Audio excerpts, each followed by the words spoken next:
The morning sun cast long shadows across Earth's orbital shipyards when the impossible happened. Admiral Kang Do-hyun was drinking his third cup of coffee in the command center when Lieutenant Park Min-soo burst through the doors, his face pale as fresh snow. "Sir, we have contacts," Park said, his voice shaking. "Multiple large ships dropping out of hyperspace near Jupiter." Kang set down his coffee slowly.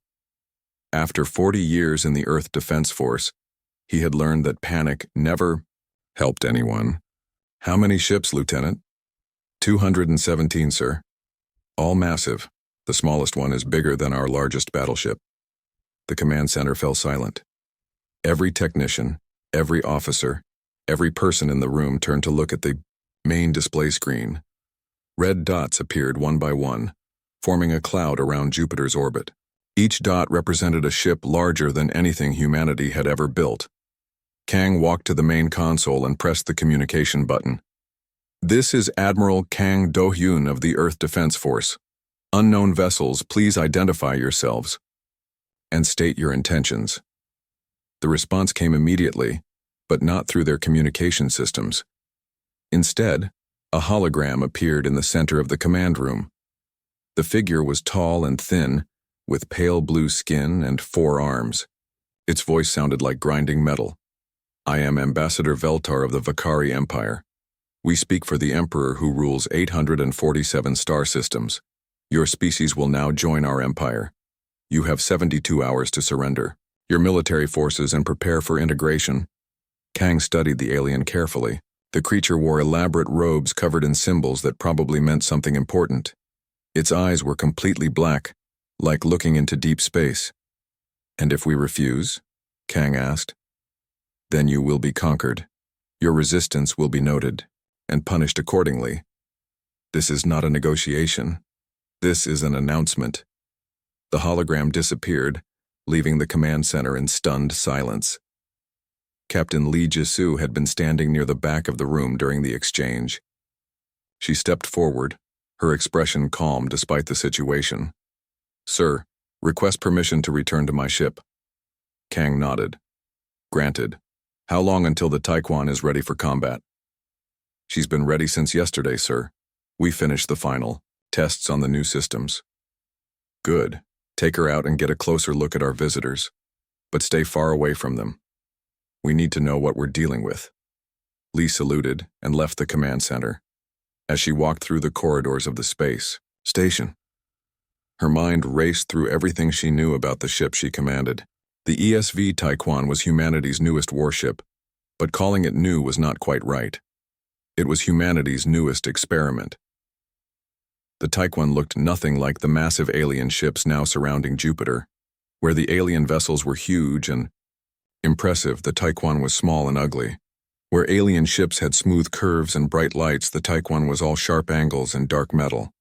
Most people who saw it thought it looked unfinished. That was exactly what the designers wanted.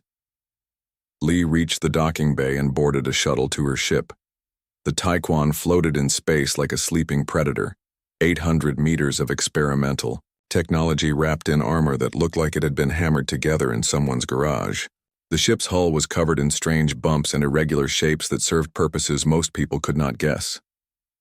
As her shuttle docked, Lee thought about the conversation she had with Dr. Kim Yuna just 2 weeks ago. Kim was the scientist who designed most of the Taekwon's special systems. "Captain," Kim had said, "this ship doesn't look like much, but it represents 50 years of human military innovation. Every system on board was designed to solve problems that other species never even thought about." "What kind of problems?" Lee had asked. "The kind that happen when you're smaller and weaker than everyone else," Kim had replied with a smile. Now, as Lee walked through the Taekwon's corridors toward the bridge, she wondered if Kim's innovations would be enough. The bridge was small compared to traditional warships. Instead of dozens of stations, there were only 8. Each station controlled multiple systems through advanced computer interfaces that could think almost as fast as the humans operating them. "Captain on the bridge," announced Lieutenant Kim Tae-hyung from the weapons station. "Status report," Lee said as she settled into the captain's chair. "All systems green," reported Engineer Park Hyun-woo from his station near the back of the bridge. The new reactor is running at optimal efficiency. Weapon systems are charged and ready. Drive systems are standing by.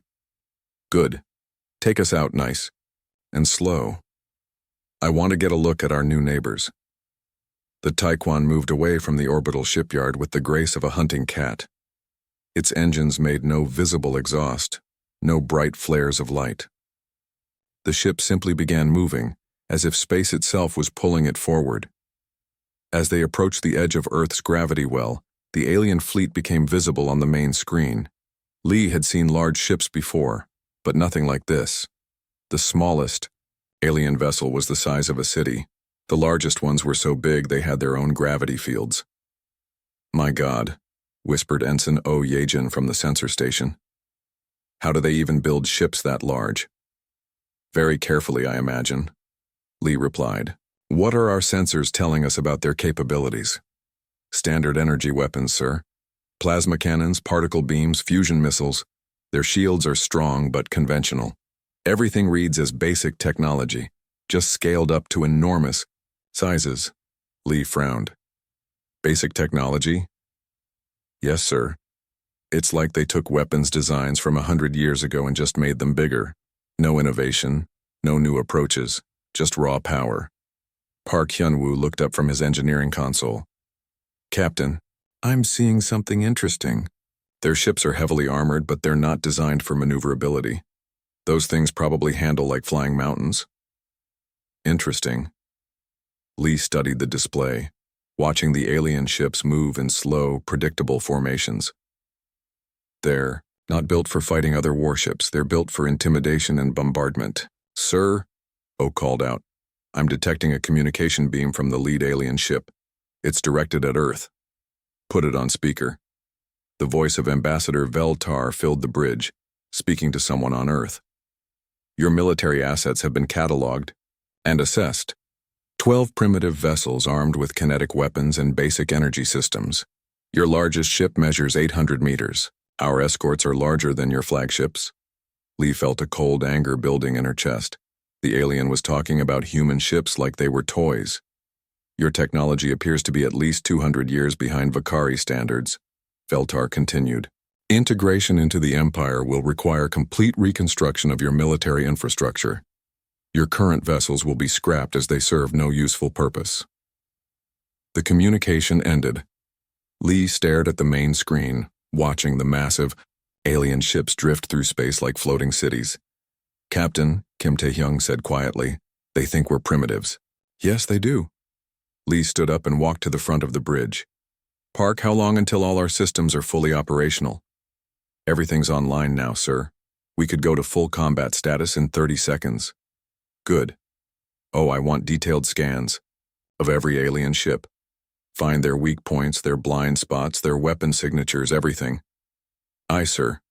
Lee activated the ship's communication system. "All hands, this is the captain. As you know, we have visitors. These visitors think our ships are primitive and useless. They think our weapons are toys. They think we're going to surrender without a fight." She paused, looking around the bridge at her crew. These were good people. Smart people, people who had volunteered to serve on an experimental ship that might explode if they pushed the wrong button. "They're about to learn that humans don't build ships to look impressive," Lee continued. "We build them to win fights. All stations begin combat preparations. It's time to show our guests what human engineering can really do." The Taekwon's systems came alive with purpose. Weapons that had never been fired in combat began charging. Engines that could bend space and time warmed up for battle. Sensors that could see through solid matter started hunting for targets. On Earth, Admiral Kang received another message from Ambassador Veltar. This one was shorter and more direct. "You have 68 hours remaining. Use this time to prepare your surrender. Any resistance will be crushed quickly and without mercy. Your species' survival depends on your wisdom in accepting the inevitable." Kang looked at the message for a long moment, then deleted it. He opened a communication channel to every human ship in the solar system. "All vessels, this is Admiral Kang. We have been given an ultimatum by an alien empire that thinks we're too primitive to matter. They've given us 68 hours to surrender." He paused, thinking about everything humanity had accomplished, everything they had built, everything they had learned from centuries of war and innovation. "I have a different plan," Kang continued. "We're going to show them that humans don't surrender. We innovate. All ships prepare for combat operations. It's time to test our prototypes."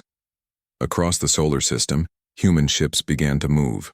Small, ugly, experimental vessels that looked like they had been built in someone's basement. Ships that carried weapons the galaxy had never seen. Engines that worked in ways physics textbooks said were impossible. And crews that had spent their entire lives learning how to fight big. 48 hours remained until the Vakari deadline when Dr. Kim Yuna walked into the Taekwon's main laboratory. The room hummed with the sound of computers working at full capacity, analyzing every piece of data the ship's sensors had collected about the alien fleet.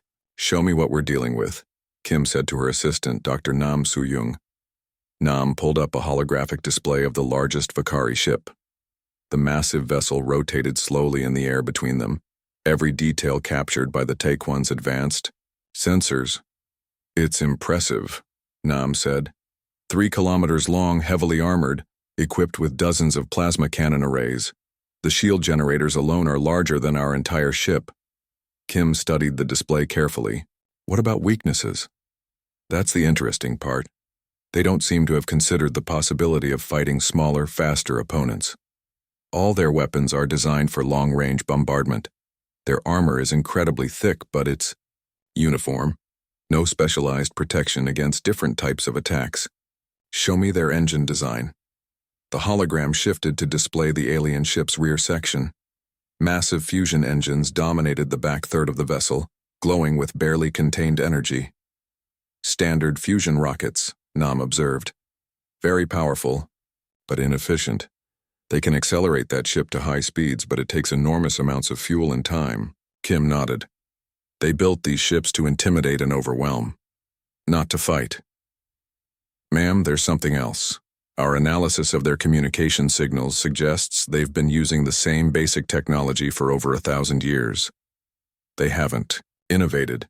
They've just scaled up." Kim walked to another console and activated a different display. This one showed the Taekwon's own systems, but the images were very different from the alien ship. Where the Vakari vessel was all smooth curves and obvious weapons, the Taekwon looked like a collection of random shapes bolted together. "Computer, begin historical review. Display the development timeline for Project Prometheus." The air filled with images and documents dating back 50 years. Kim had been working on these projects for most of her adult life, but seeing it all displayed at once still impressed her. "Dr. Nam, what do you see when you look at human military history?" Nam considered the question. "Constant innovation. Constant adaptation. We've never been the biggest or strongest species on our own planet, so we learned to be smarter." "Exactly. Show me the railgun development files." A new display appeared, showing the evolution of human kinetic weapons. The earliest versions were simple magnetic accelerators that could launch projectiles at a few thousand meters per second. The latest versions, mounted on the Taekwon, could accelerate projectiles to 15% of light speed. "The Vakari use plasma weapons," Kim explained. "Very impressive, very powerful. But plasma is just hot gas. It disperses over distance, can be deflected by magnetic fields, and loses energy as it travels. But a railgun projectile gets more dangerous the farther it travels. In space, there's no air resistance. A projectile launched at near light speed will maintain that velocity until it hits something. And at those speeds, it doesn't matter how thick your armor is." Nam looked at the specifications with amazement. The kinetic energy released by a single projectile would be equivalent to a nuclear weapon. "That's just the beginning," Kim said with a smile. "Show me the quantum tunneling warheads." The display changed again, showing technical diagrams that seemed to violate several laws of physics. "I don't understand how these work," Nam admitted. "They don't work according to conventional physics," Kim replied. "That's the point. Most species develop weapons that get bigger and more powerful. We developed weapons that ignore the rules entirely. How do you ignore physics? You don't ignore it. You use parts of it that other species never explored. Quantum. Mechanics allows particles to tunnel through barriers that should be impossible to penetrate. We've scaled that effect up to the size of warheads. Nam stared at the diagrams. These warheads can pass through shields and armor as if they don't exist? More than that. They can pass through the hull of a ship and detonate inside the reactor core, or the bridge, or anywhere else we want them to explode. The laboratory door opened, and Captain Lee Jisoo entered, followed by Commander Choi Minho and Engineer Park Hyunwoo. "Dr. Kim," Lee said, "I need a briefing on our weapons systems. My crew needs to understand what they're working with." Kim gestured to the displays around them. "Captain, what you're looking at is the result of 50 years of human innovation. While other species were building bigger guns, we were asking a different question. What if size doesn't matter?" She activated a new display showing the Taekwon's weapon systems. The Vakari ships mount plasma cannons that are larger than our entire vessel. Those weapons can destroy a planet if they concentrate fire long enough, but they're designed to fight enemies that fight back the same way. "And we don't fight the same way," Commander Choi observed. "Exactly. Our railguns don't look impressive compared to their plasma arrays, but our projectiles travel at near light speed. Their plasma travels at roughly 1% of light speed. By the time their shots reach us, we've already moved to a different position." Park Hyunwoo studied the technical specifications. "Dr. Kim, these power requirements seem impossible. How does a ship this size generate enough energy to accelerate projectiles to those velocities?" Kim smiled and activated another display. "That brings us to our real innovation, the Cascade Drive." The new hologram showed the Taekwon's engine design, but it looked nothing like conventional propulsion systems. Most faster-than-light drives work by creating a bubble of distorted space-time around the ship, Kim explained. The ship itself never exceeds light speed. Space moves around it. "That's standard hyperspace technology," Lee said. "Every ship in the galaxy uses some variation of that principle." "Yes, but they only use it for travel between star systems." We asked a different question. What if we could use space-time distortion for other purposes? The display zoomed in on the Cascade Drive's core components. The Taekwon can create localized space-time distortions anywhere within a 1,000-kilometer radius. We can compress space to make our weapons hit harder. We can expand space to make enemy weapons miss. We can even fold space to appear in a different location instantly. The room fell silent as the implications sank in. "Dr. Kim," Lee said slowly, "are you telling me this ship can teleport?" "Short distances, yes. But that's not the most impressive part. We can weaponize space-time itself." Kim activated a new display showing what she called the Spatial Compression Cannon. "This weapon doesn't fire projectiles or energy. It fires gravity. We create a localized gravitational anomaly at the target location. The target gets crushed by its own structure." Commander Choi whistled softly. "How do you defend against something like that?" "You don't. There's no shield that can stop gravity. No armor that can withstand being compressed into a singularity." Park Hyunwoo was studying the technical specifications with the expression of someone who couldn't believe what he was reading. "Dr. Kim, according to these numbers, our smallest weapon systems have the destructive potential of the Vakari's largest battleships." "That's correct, but there's more. Show them the reality anchors." The display changed to show the Taekwon's defensive systems. The Vakari use conventional shields, energy barriers that deflect or absorb incoming attacks. We use reality anchors. They lock our local space-time in place, making the ship functionally immovable. "What happens if something tries to ram us?" Lee asked. "The ramming ship experiences what happens when an unstoppable force meets a truly immovable object. It destroys itself against a barrier it can't perceive or understand." Kim walked to the center of the room and gestured to all the displays around them. "Captain, the Vakari think they're dealing with primitive humans using crude technology. They're partially right. Our technology is crude compared to what it could be. These are all prototypes, first-generation systems that we barely understand ourselves, but they work. They work. And more importantly, they represent a completely different approach to warfare than anything the galaxy has seen. The Vakari conquered 847 star systems using overwhelming force. They've never encountered an enemy that fights by changing the rules of engagement entirely. Engineer Park looked up from a technical manual he had been studying. Dr. Kim, I have a question about the quantum torpedoes. The manual says they can be programmed to detonate at specific coordinates inside a target ship. That's correct. You can target the bridge, the reactor, the ammunition storage, or any other specific location. The torpedo phases through all barriers and materializes at the programmed coordinates. How do you aim something that can pass through solid matter? The same way you aim anything else. The difference is that missing is almost impossible. If the torpedo passes through the target without detonating, it continues until it finds another target, or it can loop back and try again. Captain Lee had been listening to everything with the expression of someone trying to process information that seemed too good to be true. Dr. Kim, are you telling me that this one ship can defeat the entire Vakari fleet? Kim considered the question carefully. Captain, I'm telling you that this ship represents a completely new type of warfare. The Vakari fleet is designed to fight enemies that... The 72-hour deadline arrived with the silence of deep space. Admiral Kang Do-yun stood in Earth's orbital command center, watching the countdown timer reach 0. Around him, dozens of technicians monitored communications from across the solar system. Sir, Lieutenant Park Min-soo reported, the Vakari are hailing us. Put them through. Ambassador Veltar's hologram appeared in the center of the command room. The alien's black eyes seemed to look directly at Kang, even though the projection was just light and air. Admiral Kang Do-hyun of the Earth Defense Force, Veltar said, the deadline has expired. Present your formal surrender and prepare to transfer command of all military assets to the Vakari Empire. Kang stood silent for a moment, looking at the alien representative. Behind Veltar, he could see part of the massive Vakari command ship. The bridge was enormous, filled with hundreds of alien crew members working at stations that looked more like monuments than practical equipment.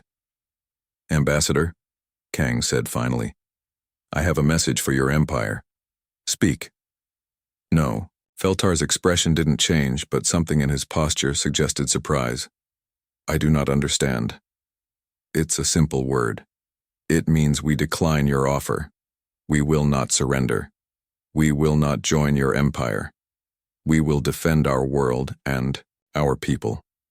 Admiral, you have 12 primitive vessels against our fleet of 217 advanced warships. Your resistance is not brave. It is suicide. Kang smiled. Perhaps. But you see, Ambassador, humans have a saying. It's not the size of the dog in the fight, it's the size of the fight in the dog. Your metaphors are irrelevant. You will surrender, or you will be destroyed.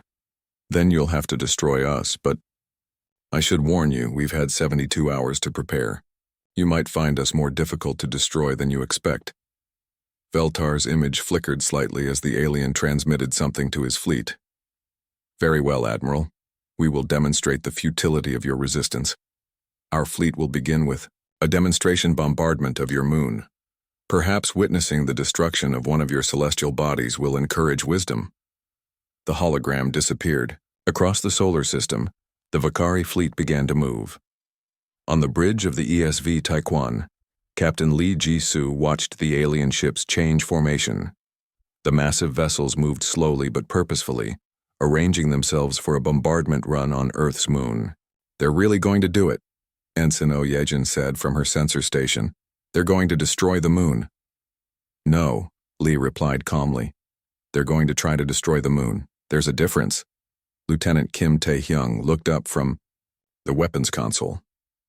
Captain, should we warn the moon base? The moon base was evacuated 12 hours ago, Lee said, and hidden. Let's see if our adaptive camouflage systems work as well as Dr. Kim promised. On the main screen, the Vakari fleet completed its formation. 12 massive dreadnoughts aligned their main guns toward Earth's moon. Each ship mounted plasma cannons larger than most human buildings. They're charging weapons, Oh reported. Energy signatures are off the scale. Those cannons could crack a planet. Probably, Lee agreed, but first they have to hit something. The Vakari dreadnoughts fired simultaneously. 12 beams of superheated plasma, each one containing enough energy to vaporize a mountain, lanced across space toward Earth's moon. The beam struck the lunar surface exactly where the moon base should have been. Rock vaporized instantly, creating a crater several kilometers wide. The explosion was visible from Earth as a brief, brilliant flash. Direct hit, O reported. But sir, the base wasn't there. Lee smiled. Of course it wasn't. Adaptive camouflage doesn't just make something invisible to sensors. It makes it invisible to reality. The base is still there, but it exists in a slightly different dimensional phase. The plasma beams passed right through it. On the Vakari command ship, Fleet Admiral Korthek studied the bombardment results with growing confusion. His sensors showed a direct hit, but the expected destruction pattern was wrong. There should have been debris, secondary explosions, evidence of a destroyed human installation. Sensor Officer Yalketh, Korthek said, explain these readings. The sensor officer's forearms moved rapidly over his controls. Admiral, the energy discharge indicates a successful bombardment, but I detect no destroyed structures. It appears we struck bare rock. That's impossible. Our intelligence clearly showed a human military installation at those coordinates. Yes, sir. But the installation appears to have vanished. Korthek stared at the tactical display. In 800 years of Vakari military history, they had never encountered a target that simply disappeared. Perhaps the humans evacuated their installation, suggested Tactical Officer Morseth. In 72 hours? Impossible. That base took them years to construct. They cannot simply relocate it. On Earth, Admiral Kang opened a communication channel. To all human ships, all vessels, this is command. The Vakari have fired the first shot. Operation Prometheus is now active. You are cleared to engage. Throughout the solar system, 12 human ships began to move. Small, ugly vessels that looked like floating scrapyards compared to the magnificent Vakari dreadnoughts. But each ship carried weapons that the galaxy had never imagined. Captain Lee stood up from her chair and walked to the center of the Taekwon's bridge. All hands, this is the captain. For 72 hours, the Vakari have told us we're primitive. They've told us our ships are worthless. They've told us our technology is obsolete. She paused, looking at each member of her crew. It's time to show them what human engineering can really do. She turned to Lieutenant Kim Tae-hyung at the weapons station. Mr. Kim, charge the railgun systems. Load quantum penetrator rounds. Aye. Sir. Railguns charging. Quantum penetrators loaded and ready. Ms. Oh, I want a firing solution on the lead Vakari dreadnought. Target acquired, sir. Distance, 400,000 kilometers. Mr. Park, prepare the cascade drive for combat maneuvers.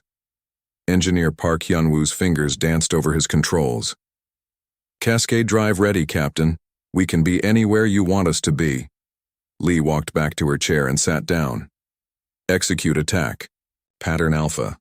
Let's introduce ourselves properly. The Taekwon accelerated toward the Vakari fleet, but not in any way the aliens expected. Instead of using conventional engines, the ship engaged its cascade drive, bending spacetime around itself. From the Vakari perspective, the small human ship simply vanished from one location and appeared in another, thousands of kilometers closer. What just happened? Admiral Korthek demanded. The human vessel has moved, sir, but our sensors detected no propulsion signature. How does a ship move without engines? Unknown, sir. The Taekwon continued its impossible dance through space, teleporting from position to position in a pattern that made no sense to conventional military tactics. The Vakari tried to track the ship, but their massive weapons were designed for targets that moved predictably. Sir, O called out, we're in optimal firing position. Mr. Kim, you may fire when ready. The Taekwon's railgun systems discharged, with no visible effect.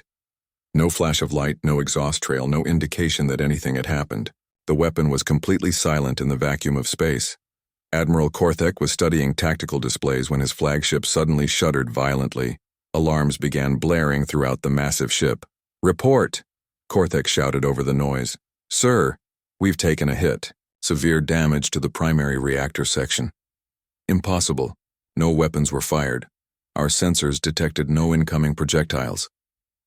Sir, whatever hit us passed completely through our shields and armor. It detonated inside the reactor core. Korthek stared at the damage reports in disbelief. The humans had somehow destroyed his ship's primary reactor without his sensors detecting any kind of attack.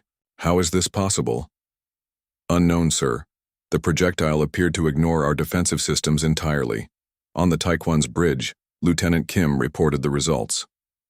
Direct hit, sir. Target's primary reactor is offline. They're running on emergency power. Excellent shooting, Mr. Kim. Load the next round. Already loaded, sir. Ready to fire on your command. Lee studied the tactical display.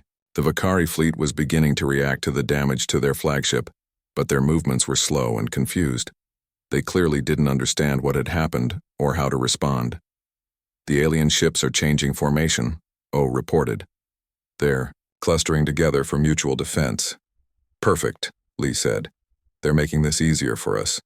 Mr. Kim, switch to quantum fish torpedoes. Program them for sequence detonation.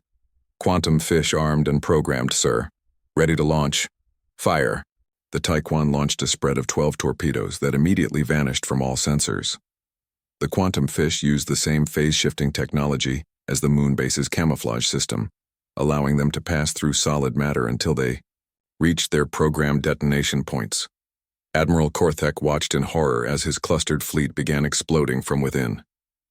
Ships that should have been protected by the vessels around them suddenly erupted in massive explosions. The torpedoes materialized inside ship hulls, bypassing all shields and armor before detonating in critical systems. How are they targeting us?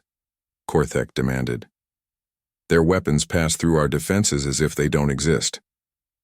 Sir, recommend we spread the fleet out and attempt to retreat to long range. No! Korthek slammed his hand on the command console. We are the Vakari. Empire! The surrender of Admiral Korthek marked the beginning, not the end of the battle. As his damaged flagship transmitted its capitulation, the rest of the Vakari fleet erupted in chaos. Some ships acknowledged the surrender and powered down their weapons. Others, commanded by officers who refused to accept defeat by primitive humans, continued fighting. Captain Lee Jizu watched the tactical display as the alien fleet split into 3 groups. The largest group, following their admiral's lead, had stopped firing and was attempting to withdraw to a safe distance. A second group was trying to escape the solar system entirely. The third group, consisting of about 30 ships, was regrouping for another attack. Ma'am, Lieutenant Kim Tae-hyung reported from the weapons station. Approximately 30 Vakari vessels are refusing the surrender order. They're forming up for what looks like a coordinated assault. Understood. Ms. O, what's the status of the other human ships? Ensign Oyejin checked her sensors. All 11 ships are reporting ready for combat. The ESV Bulguksa has engaged 3 fleeing Vakari vessels near Mars. The ESV Hansen is pursuing a group trying to escape through the asteroid belt. Lee nodded. The battle was far from over, but it was no longer a question of whether humanity would survive. Now it was a question of how decisively they would win. Open a channel to the attacking Vakari ships, Lee ordered. The main screen displayed the bridge of a Vakari heavy cruiser. The alien commander was a different species than Admiral Korthek, with red skin and 6 arms. His voice carried the unmistakable tone of someone who had never been defeated. I am War Commander Thexnall of the 3rd Assault Fleet, the alien announced.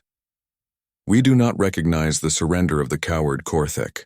Prepare to face the true might of the Vakari Empire. Lee studied the alien commander for a moment.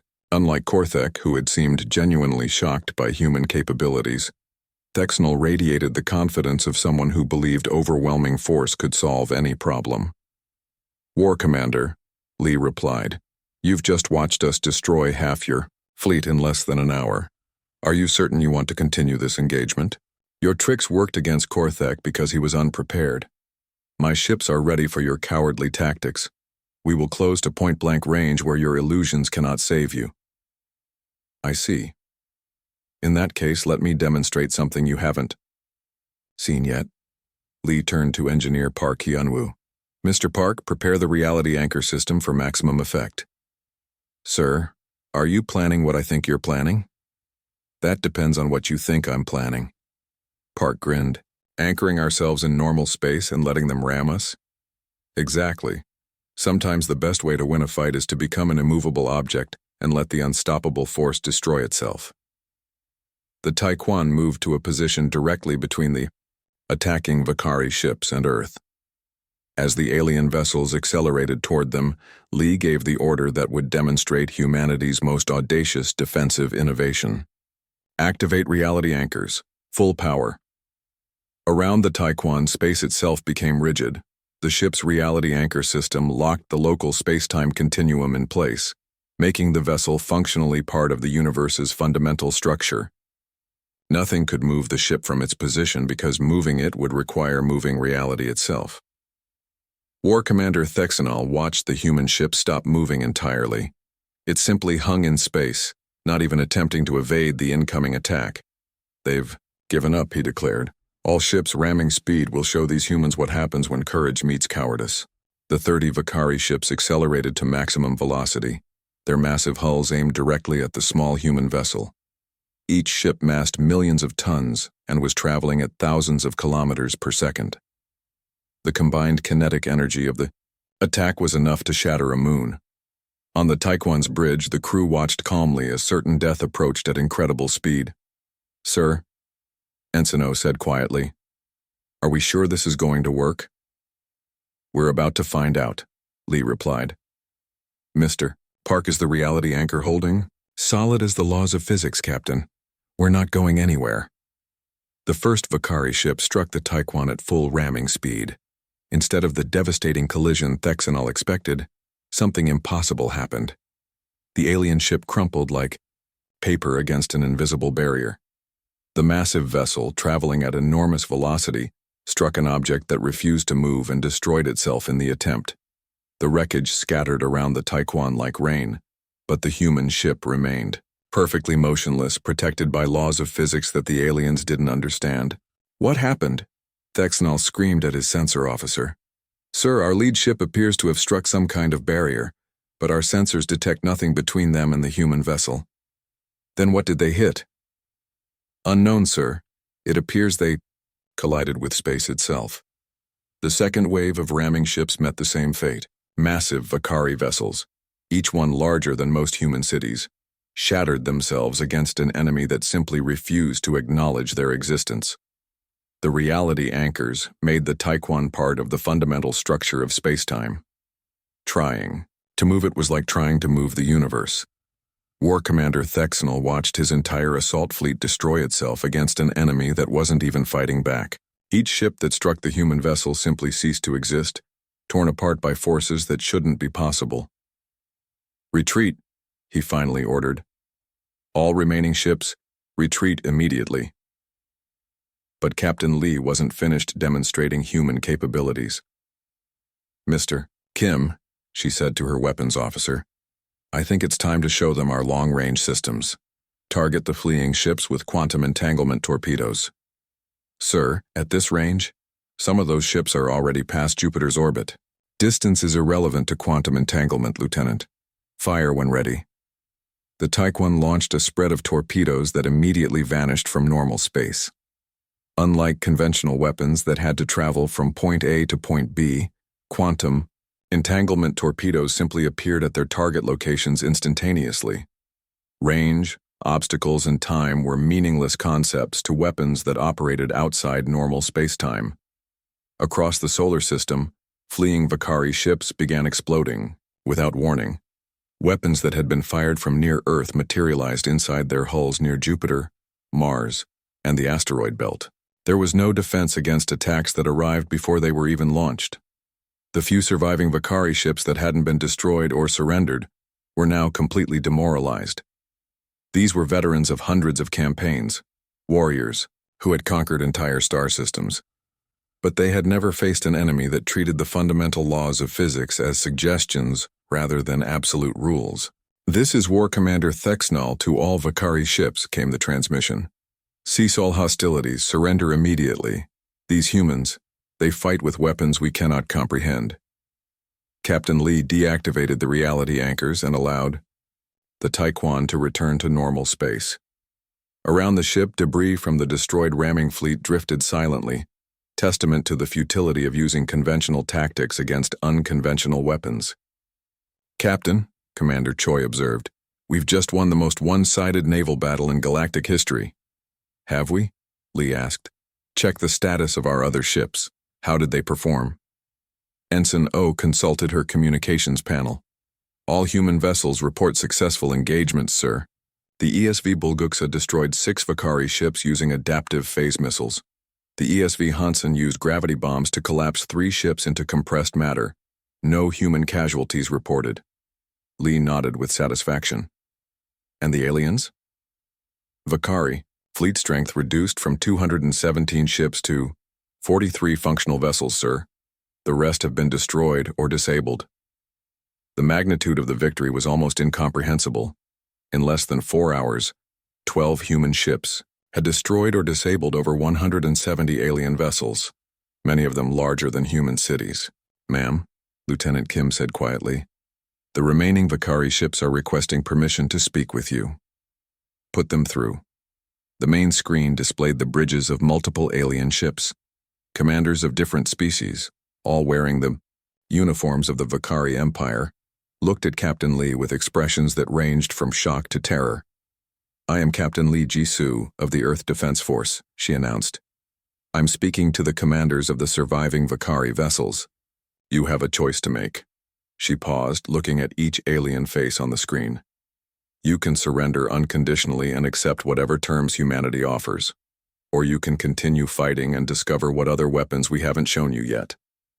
One of the alien commanders, a creature that looked like a cross between a spider and a snake, spoke first. "Captain Lee, I am Fleet Captain Morthex of the 7th Battle Group. I must ask, how is this possible? Our intelligence indicated that your species was centuries behind Vakari technology." "Your intelligence was correct, Fleet Captain. We are centuries behind your technology. We just decided to take a different path." What path could lead to such devastating weapons?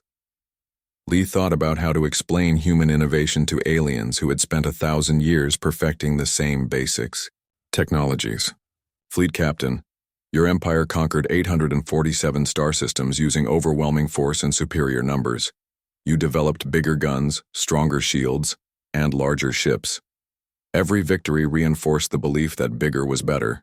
2 months after the Battle of Jupiter, Ambassador Han Ji-won stood on the observation deck of the newly constructed Earth Embassy, watching alien ships arrive in the Vakari capital system. The irony was not lost on her. 6 months ago, Earth didn't even know alien civilizations existed. Now she was humanity's first interstellar diplomat, meeting with representatives of dozens of galactic powers. The embassy itself was a marvel of human engineering.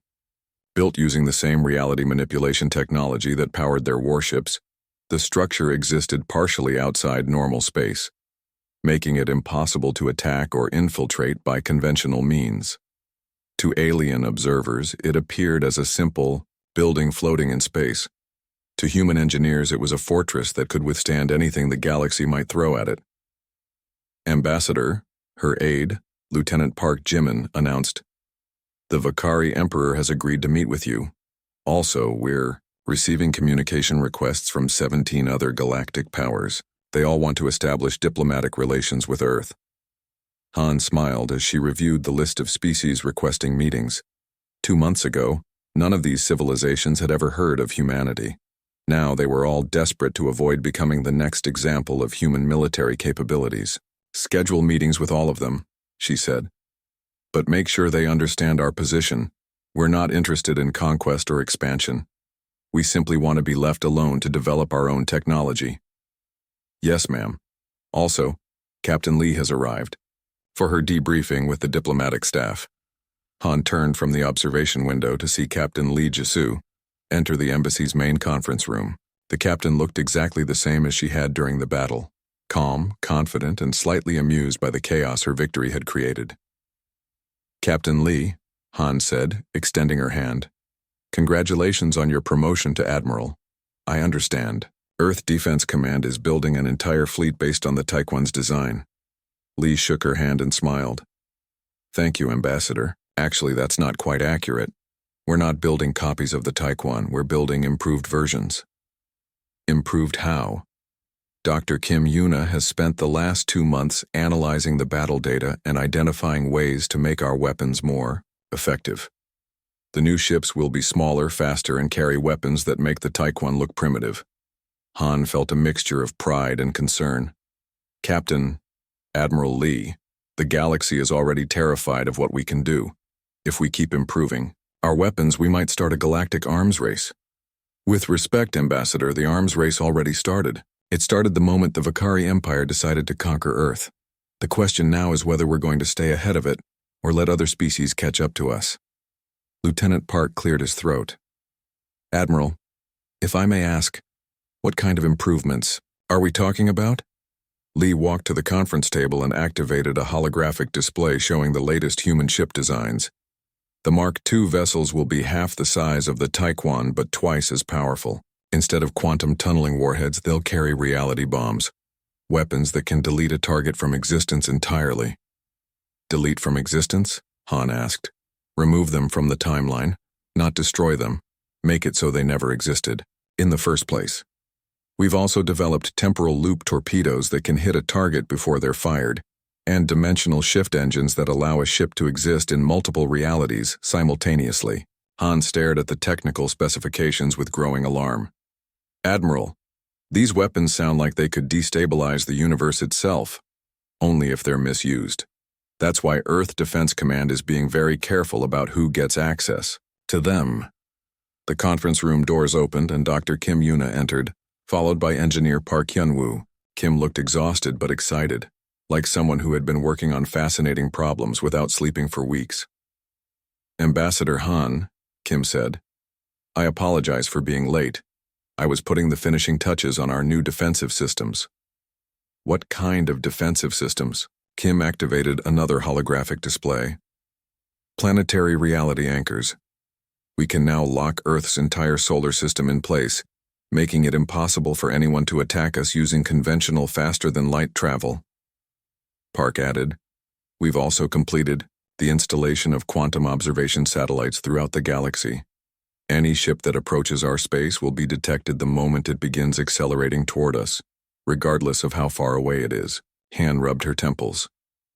Dr. Kim, when you say throughout the galaxy, how many satellites are we talking about? Approximately 10 million. They're very small. Each one is only about the size of a grain of sand. But they're equipped with quantum entanglement communicators that allow instant transmission of data back to Earth. You've seeded the entire galaxy with surveillance devices in 2 months? The satellites deploy themselves using controlled wormholes. Each one creates 1,000 copies before taking its assigned position. It's a self-replicating network that grows exponentially. Admiral Lee studied Han's expression with amusement. Ambassador, you look concerned. I am concerned. Admiral Dr. Kim, I understand the need for defense, but we're starting to sound like the kind of overwhelming technological power that other species will unite to oppose. Kim sat down at the conference table and pulled up another display.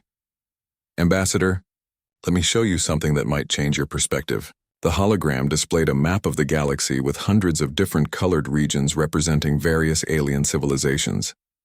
This is galactic political structure before our arrival, Kim explained.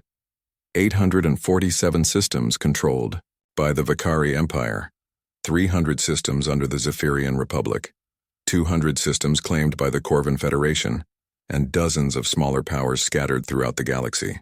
The display changed, showing the same map with new information overlaid. This is the current situation. The Vakari Empire has recalled all of its expansion fleets to defend their core worlds.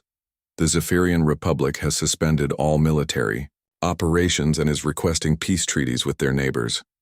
The Corvan Federation has begun dismantling their offensive weapons in favor of defensive systems. Han studied the map. You're saying our victory over the Vakari has brought peace to the galaxy? Not peace, Lee corrected. Stability. For the first time in centuries, no major power is trying to conquer anyone else because they're all afraid they might be our next demonstration target. Dr. Kim activated a new display showing communication intercepts from across the galaxy. Ambassador, Alien intelligence networks are reporting the same thing. Do not provoke the humans. Do not threaten Earth. Do not give them any reason to notice you. They think we're going to start conquering the galaxy. They think we might start conquering the galaxy, Park corrected. And since they can't stop us if we decide to, they're all being very careful to give us no reason to try. Admiral Lee leaned back in her chair. Ambassador, we've accidentally created the most effective peacekeeping force in galactic history. Every species that was planning to attack someone else is now focusing on defense instead. Han walked back to the observation window and looked out at the alien ships in the system. Most of them were keeping a respectful distance from the human embassy, as if proximity to human technology might somehow be dangerous. So what happens now? She asked. Now we do exactly what we said we would do, Lee replied. We go home, we continue developing our technology, and we leave everyone else alone unless they threaten us. And if someone does threaten us, Dr. Kim smiled. Then we introduce them to our Mark III prototypes. I've been working on some very interesting applications of dimensional manipulation and temporal mechanics. I'm almost afraid to ask. Weapons that can attack the past, defense systems that exist in the future, and ships that can be in multiple places at the same time. The Mark II vessels were impressive, but the Mark III ships will be capable of things that redefine what warfare means. Han turned from the window to face the others. Are we sure we want to continue down this path? At what point do we become the thing that other species need to unite against? Admiral Lee considered the question seriously. Ambassador, let me tell you what I've learned from studying galactic history. Every major war in the last 1,000 years started because one species thought they could conquer another species without consequences. The Vakari Empire grew powerful by absorbing smaller civilizations. The Zephyrian Republic expanded by claiming empty systems that weren't actually empty. Everyone took what they wanted because they were stronger than their neighbors. And now everyone knows there's someone stronger than them. Someone who can appear anywhere, defeat any fleet, and disappear again without explanation. The galaxy has a new rule. Be very careful who you attack because you never know if they have friends you can't see. Dr. Kim added, Ambassador, we're not trying to rule the galaxy. We're trying to make sure that no one else can rule it either. As long as every species knows that conquest might bring human attention, they'll focus on defense and cooperation instead of aggression. Han nodded slowly. I suppose that's a form of peace. It's the only form of peace that works when dealing with species that respect force more than diplomacy, Lee said. Lieutenant Park looked up from his communication console. Ambassador, I'm receiving a priority message from Earth Defense Command. They're requesting